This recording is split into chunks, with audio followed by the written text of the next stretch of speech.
Hi, though it's been late and I'm a bit late than what I promised to give you, here comes your study. This is off-season vegetable production chapter and we are going to discuss about how off-season vegetable production is done, especially in case of your syllabus. See, the thing with off-season vegetable is it is a cultivation of vegetables either ahead or after the regular time. It's supposed to be either. Vegetable cultivation requires various factors like temperature, light intensity, relative humidity, wind, rainfall, etc. Off-season cultivation exploits microclimatic management for commercial production.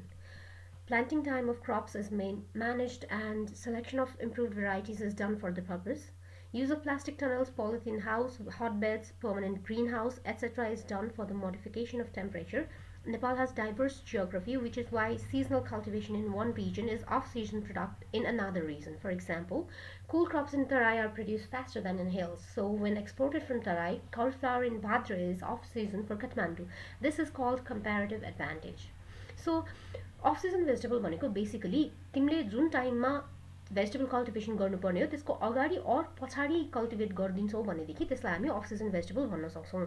यसको लागि temperature जुन गर्मी सर्दी छ, light intensity घामको किरणहरू, relative humidity हावामा कति पानीको मात्रा छ, विन्ड हावा आफै र रेनफल पानीको अमाउन्ट इन सोइल यो कुराहरूले चाहिँ म्याटर गर्छ। बेसिकली माइक्रो क्लाइमेट भनेको के हो? आसपास ठुलो एरियामा यो सबै चिजहरू कस्तो चलिरहेको छ। माइक्रो क्लाइमेट भनेको के हो? एउटा प्लान्टको आसपास एउटा प्लान्टलाई जति रुट चाहिन्छ, जति रुट जोन चाहिन्छ, जति सोइल चाहिन्छ त्यो जोनमा उसको रेनफल कति भएको छ, त्यो जोनमा रिलेटिभ ह्युमिडिटी कस्तो छ, प्लान्टको आसपासको हावामा रिलेटिभ ह्युमिडिटी कस्तो छ, लाइट इन्टेन्सिटी प्लान्टले कति पायो। जस्तो अन्त लाइट छ तर प्लान्ट शेडमा छ भने त्यति बेला पनि प्लान्टको ग्रोथ राम्रो हुँदैन। सो बेसिकली माइक्रो क्लाइमेट भनेको एउटा प्लान्टको रेस्पेक्टमा यो सबै चिजहरू कस्तो छ भन्ने कुरा हो। यो सब कुराले अफ सिजन कल्टिभेसनमा असर गर्छ।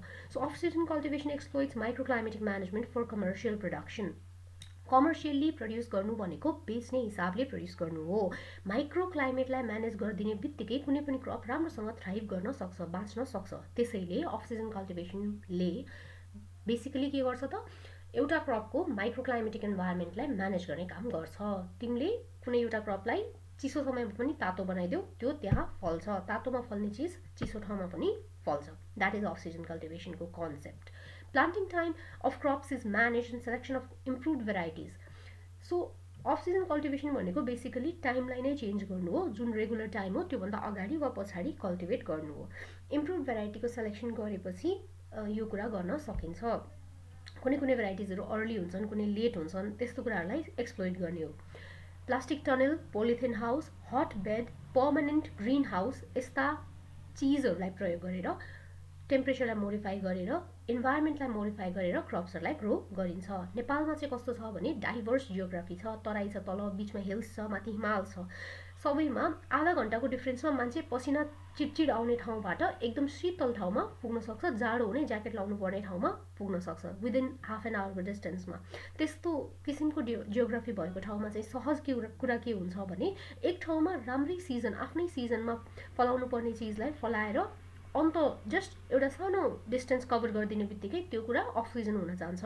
सो यसलाई भनिन्छ कम्प्यारेटिभ एडभान्टेज। एउटा ठाउँमा भएको कुरा जुन अर्को ठाउँमा छैन त्यसलाई चाहिँ हामी कम्प्यारेटिभ एडभान्टेज भन्छौँ। यस्तो किसिमको खेती गर्दाखेरि एक ठाउँमा सहज, सरल र सुलभ रूपले कुनै कुराको खेती गर्न सकिन्छ भने त्यो किसिमको खेतीलाई जस्ट एउटा सानो डिस्टेन्स कभर गराएर अन्त लगेर बेच्ने बित्तिकै त्यसले असहज परिस्थितिमा पनि फलाएको क्रप बाली सरहको चाहिँ पैसा पाउन सक्छ।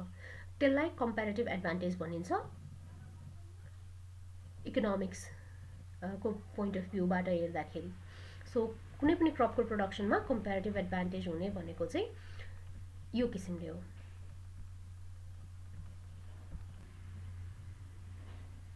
अब अफ सिजन कल्टिभेसन भनेको नेपालको केसमा 2600 मिटर अबभ सी लेभलसम्म गरिन्छ।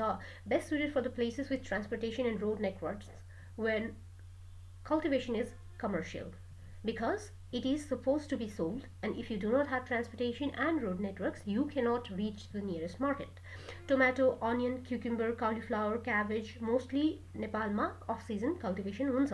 र तिमीहरूले जति पनि भेजिटेबल्सको हब्सहरू सुनेको छौ, Kavre, Tistung, Palung, Dhading, Salyan, Kapurkot and many other regions, Siraha side भयो, विराटनगर साइड भयो, यो सबै साइट्सहरूमा मेजर जेनरली इम्पोर्ट साइट्सहरू बाहेक सबै साइट्सहरूमा चाहिँ इस्ट वेस्ट हाइवेको आसपासका साइट्सहरूमा off season cultivation very popular छ।